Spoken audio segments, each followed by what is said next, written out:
Assalamualaikum warahmatullahi wabarakatuh. Perkenalkan, nama saya Ayu Darlita Daud Muhammad Nur. Pada kesempatan ini saya akan menjelaskan terkait osmoregulasi pada ikan.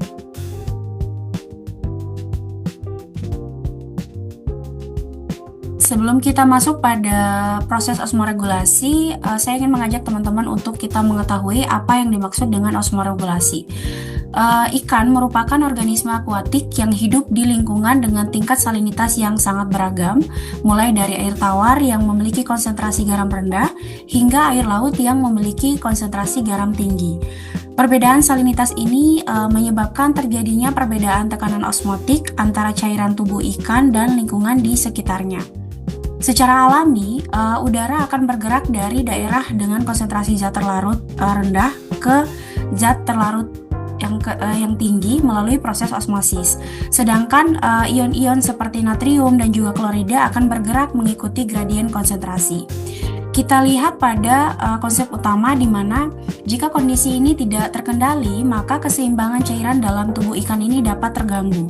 Akibatnya sel-sel dari tubuh ikan ini bisa mengalami pembengkakan atau penyusutan yang berpotensi merusak fungsi fisiologis. Selanjutnya, oleh karena itu, ikan ini memiliki mekanisme yang disebut osmoregulasi, yaitu proses fisiologis untuk mengatur keseimbangan udara dan ion di dalam tubuh ikan tersebut agar tetap stabil atau berada dalam kondisi homeostatis. Homeostatis ini sangat penting karena hampir seluruh proses metabolisme dalam tubuh ikan ini bergantung pada kestabilan lingkungan internal.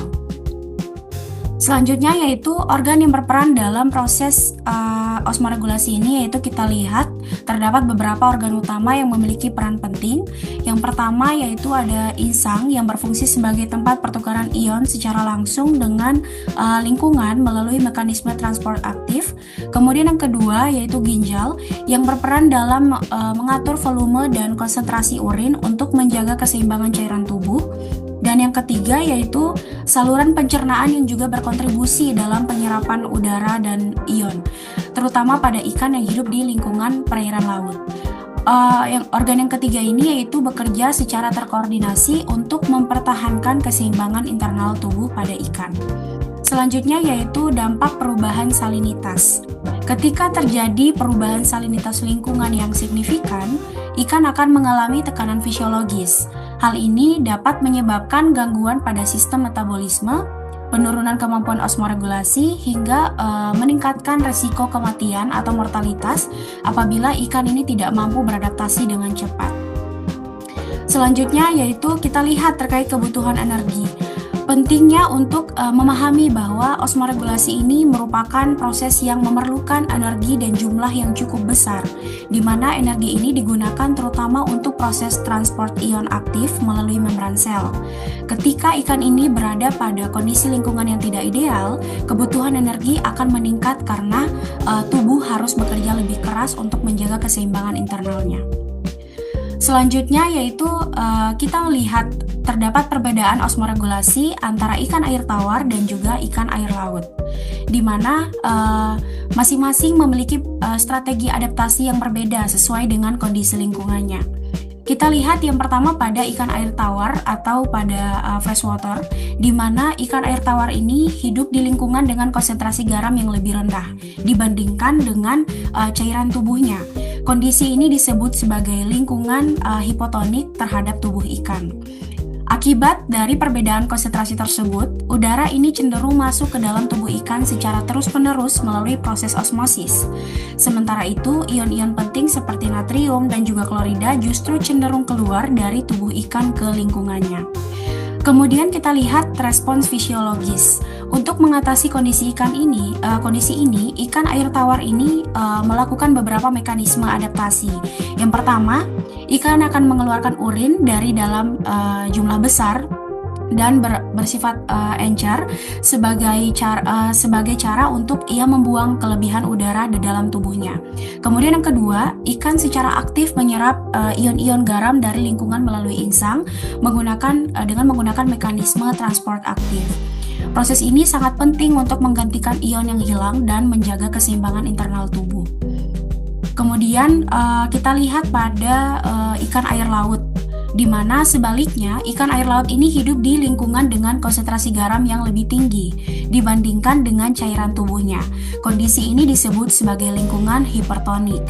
Dalam kondisi ini, udara justru cenderung keluar dari tubuh ikan melalui proses osmosis, sehingga ikan berisiko mengalami dehidrasi.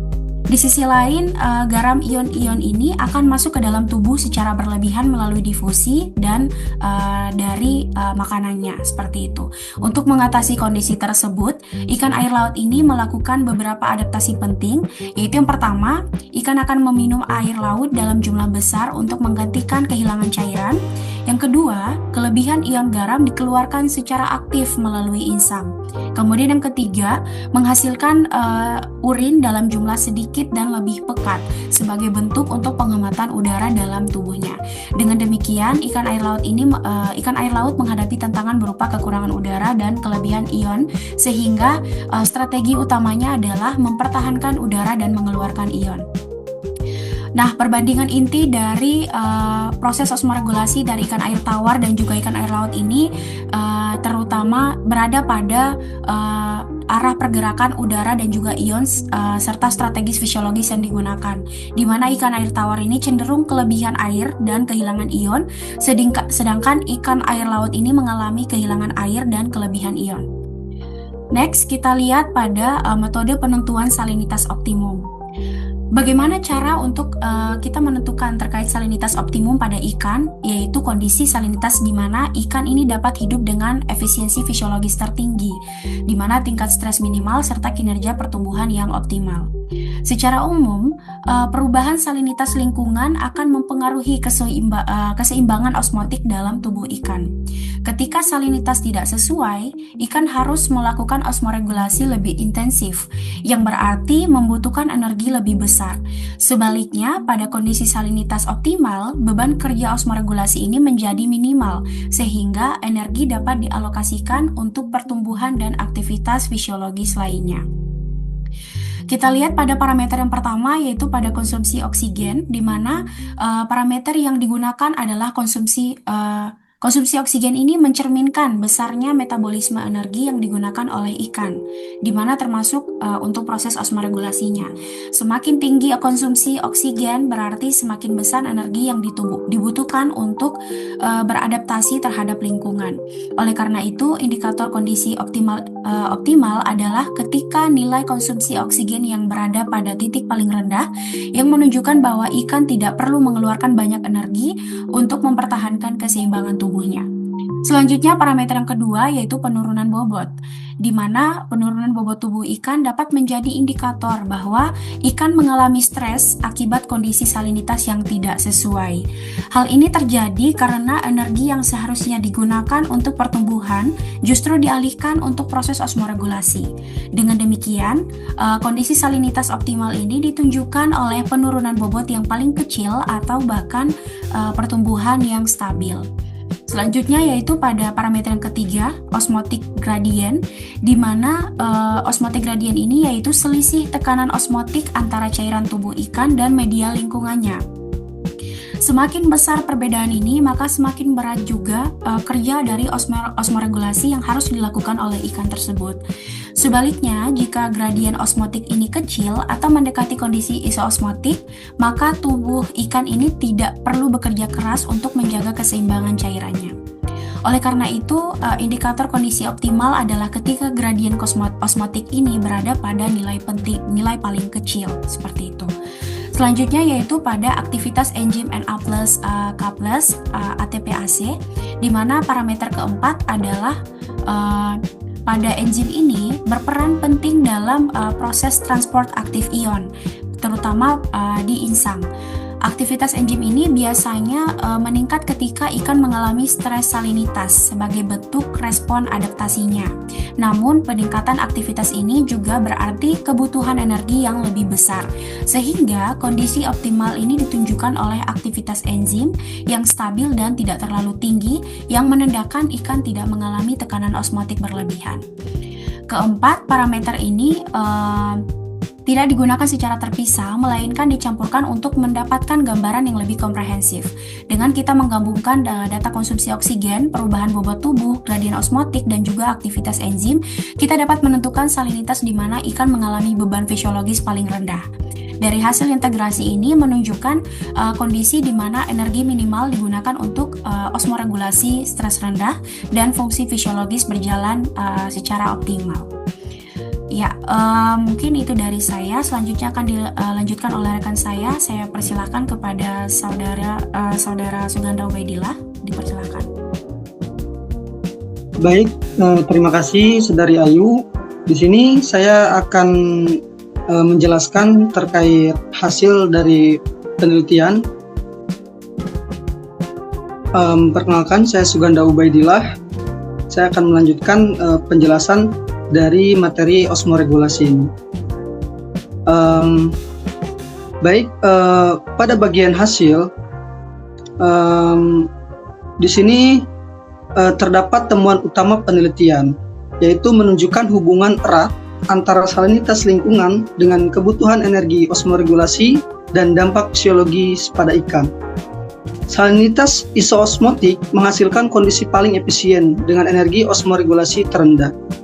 Temuan pertama, salinitas isoosmotik menghasilkan energi osmoregulasi terendah dengan konsumsi oksigen yang meningkat signifikan pada kondisi salinitas ekstrim atau terlalu rendah ataupun terlalu tinggi.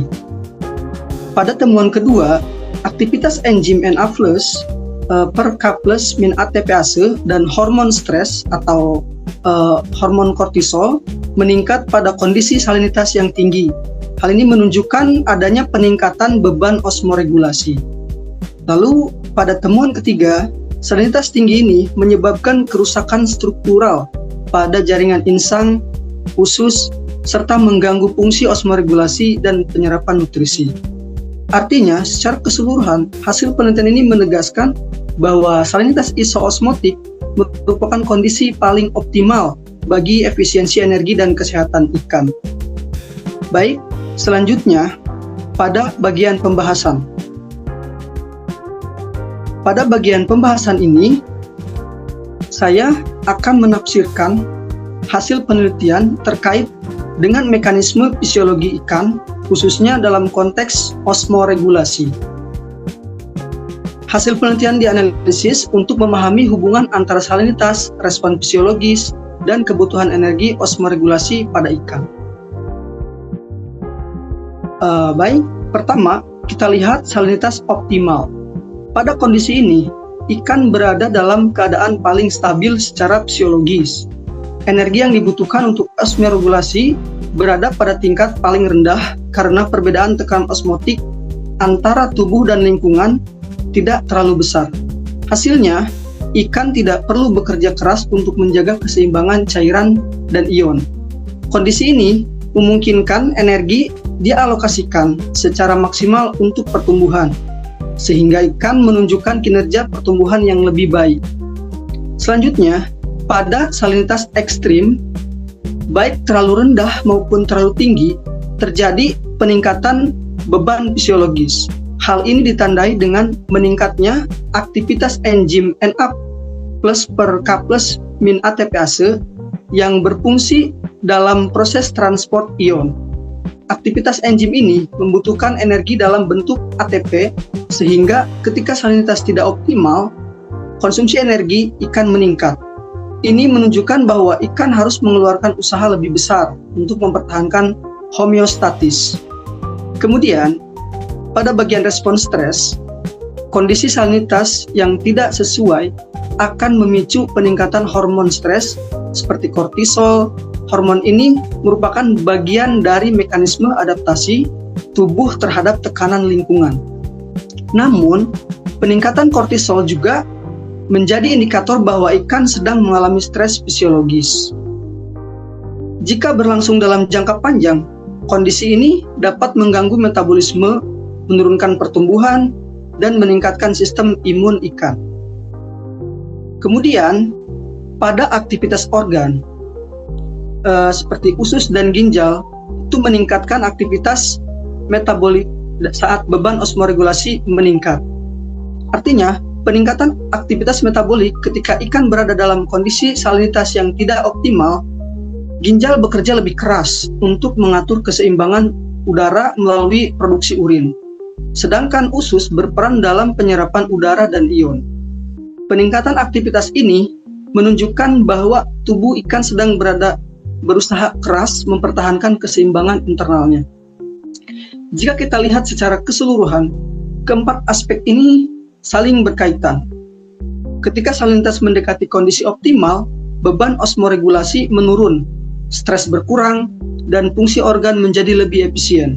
Sebaliknya, pada kondisi salinitas ekstrim, terjadi peningkatan kebutuhan energi, stres fisiologis, dan aktivitas organ yang lebih tinggi.